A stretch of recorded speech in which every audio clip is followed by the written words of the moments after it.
Olá pessoal, tudo bem com vocês? Hoje eu estou aqui para falar sobre o porquê que o coração sofre sobrecarga quando a gente respira errado, tá bom? Primeiro de tudo, tenho que recolocar aqui para quem já assistiu o outro vídeo que mais de 90% das pessoas respiram errado e não sabem. Então esse é um problema muito sério que acomete praticamente todas as pessoas e a grande maioria delas nem sabe que tem esse problema. E pior ainda, não sabe quais são as consequências que vão acarretar desse problema. Então, eu vou explicar aqui para você qual é uma das consequências da respiração incorreta, que é a sobrecarga do coração, como ela acontece, qual a importância de você corrigir a sua respiração por causa dessas consequências, tá? Então, vamos começar pelo mais básico, que é a respiração exclusivamente pelo nariz. Correto é você inspirar pelo nariz e muitas pessoas inspiram pela boca. Ou, se não inspiram pela boca, enquanto estão falando por muito tempo, elas vão sucessivamente puxando o ar pela boca. Como, por exemplo, professores, pessoas que gravam vídeos diariamente, que é até o meu caso, e pessoas que trabalham falando, se comunicando, telemarketing, enfim. Se essa pessoa adquire um padrão respiratório de inspirar pela boca enquanto fala, todos os dias ela vai estar levando ao corpo os problemas acarretados pela respiração pela boca. Um dos problemas é o aumento da susceptibilidade a infecções pulmonares, porque a boca não filtra o ar que entra nos nossos pulmões. E aí, por uma questão de lógica, de causa e efeito, o pulmão fica mais susceptível a receber todas as sujeiras que estão ao nosso redor pelo lado de fora, do lado de fora. E, além disso, o fator mais importante do erro de respirar pela boca é que quando a gente faz isso, o sistema nervoso autônomo ele é estimulado de uma maneira além do que deveria ser. Como é que isso acontece? Eu vou te dar um exemplo.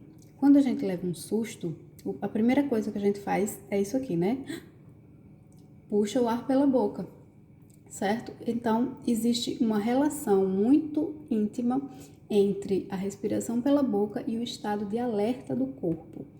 Esse estado de alerta nos leva a um estado de estresse, de ansiedade e vai, às vezes, até aumentar a nossa pressão, ou imediatamente, ou se a gente fica fazendo isso, a longo prazo isso vai acontecer.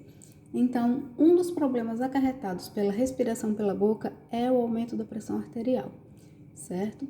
A longo prazo, o coração também vai ficar sobrecarregado. Por quê? Porque quando a gente tem esse padrão respiratório incorreto, a gente puxa menos ar do que o que deveria. Uma respiração pela boca, normalmente, não vai fazer a utilização do diafragma no processo respiratório, praticamente nenhum, certo? E o diafragma é responsável por 70% do que nós inspiramos, ou seja, a quantidade de oxigênio que a gente vai colocar para dentro do corpo vai ser reduzida, menos do que o que a gente deveria inspirar, certo? Absorver. E aí, o que acontece? O coração, ele vai ter que bater muito mais vezes para poder suprir o nosso corpo do oxigênio que ele precisa, daquela quantidade que ele precisa naquele momento.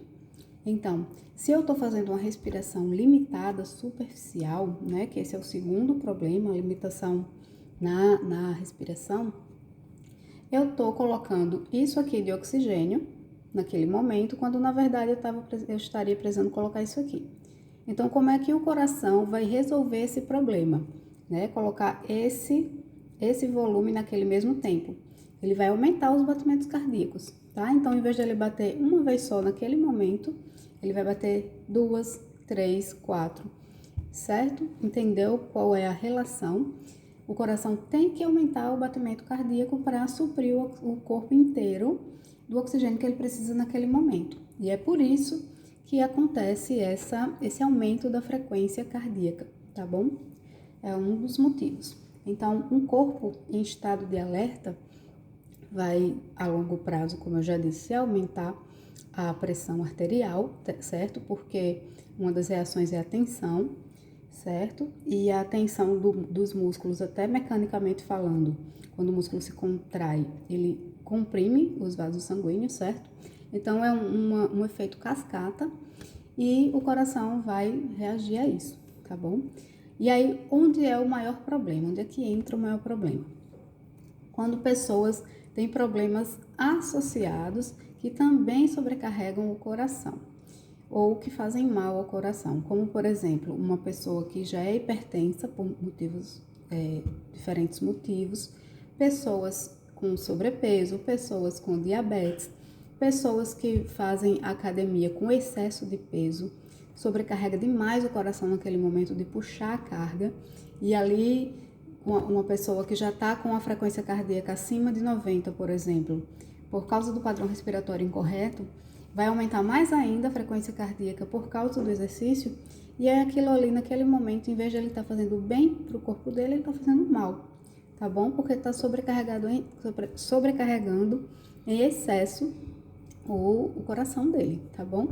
A mesma coisa acontece com quem corre sem a orientação de um profissional.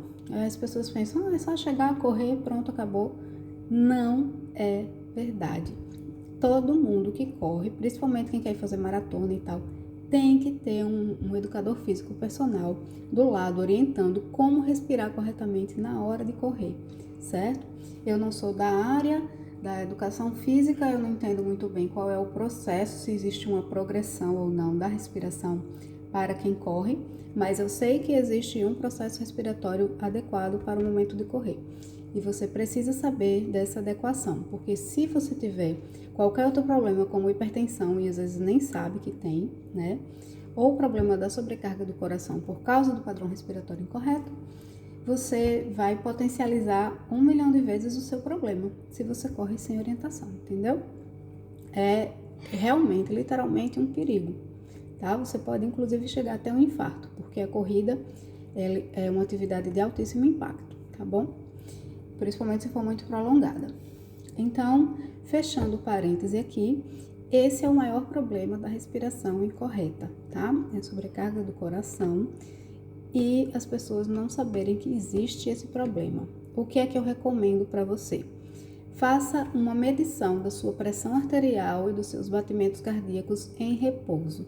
Então, você tem que ficar pelo menos 15 minutos sentada, repousando. Terminou esse tempo de repouso, você vai fazer a medição, naquele medidor digital é super fácil, ele vai indicar a pressão arterial e vai indicar a frequência cardíaca. Se a sua frequência cardíaca está a partir de 90 para cima, já é uma frequência cardíaca elevada, tá bom? A gente tá falando aqui de pessoas adultas, tá? Em estado de repouso.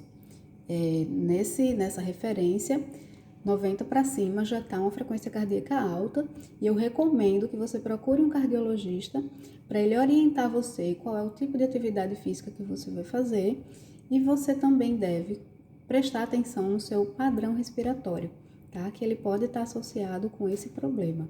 E aí nós temos um vídeo que ensina como fazer a respiração correta dentro do curso que o fisioterapeuta ensina, e você vai nesse vídeo para aprender a respirar corretamente e implementar essa respiração no seu dia a dia, tá bom? Não precisa passar o dia inteiro respirando da forma correta, porque é uma respiração mais profunda que requer atenção inicialmente, mas se você fizer pelo menos um treino diário por algum tempo, aos poucos o corpo vai se adaptar e automaticamente vai sozinho começar a corrigir esse padrão respiratório.